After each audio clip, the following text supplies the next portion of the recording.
मेरी मांगें बदल चुकी हैं। हमने कहा sir this is not fair, you are changing the goal post. बोले दिस इज माई विश।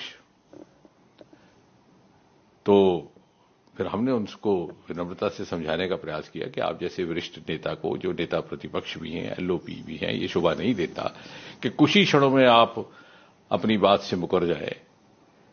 जब सरकार ये कह रही है कि संसद में चर्चा के लिए तैयार है, न केवल इस विषय को लेकर बल्कि इस विषय के साथ संबंधित अन्य सभी विषयों को विस्तृत चर्चा के लिए तैयार है, तो बोले साहब नहीं, हम तो यहीं बैठेंगे, आप हमें उठा लीजिए।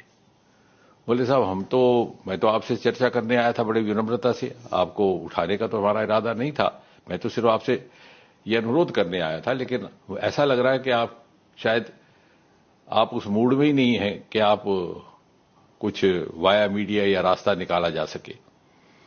तो बोले आप जो मर्जी इसका निष्कर्ष निकालिए, मैं तो वही करूंगा जो मेरी मर्जी है।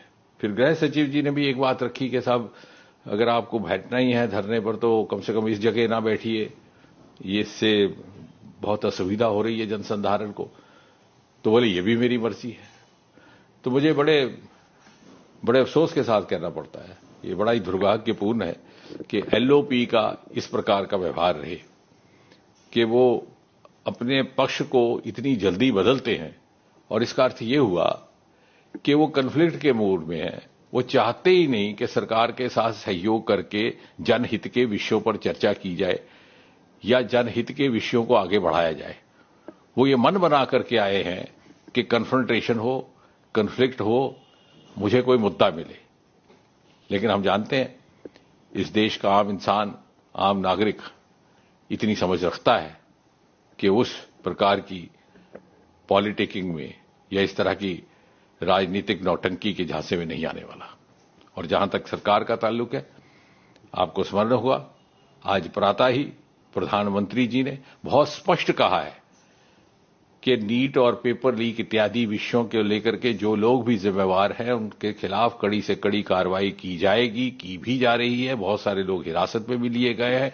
ये एक ऐसा विषय है जिससे लगभग देश का हर प्रदेश मुतासिर हुआ है, प्रभावित हुआ है। और हम अपने बच्चों के साथ अन्याय नहीं होने देंगे, ना ही बर्दाश्त करेंगे। उसके बावजूद भी यदि विपक्ष और नेता प्रतिपक्ष सहयोग करने को तैयार नहीं है, तो मुझे विश्वास है देश की जनता देख रही है, जिम्मेवारी उनकी रहेगी।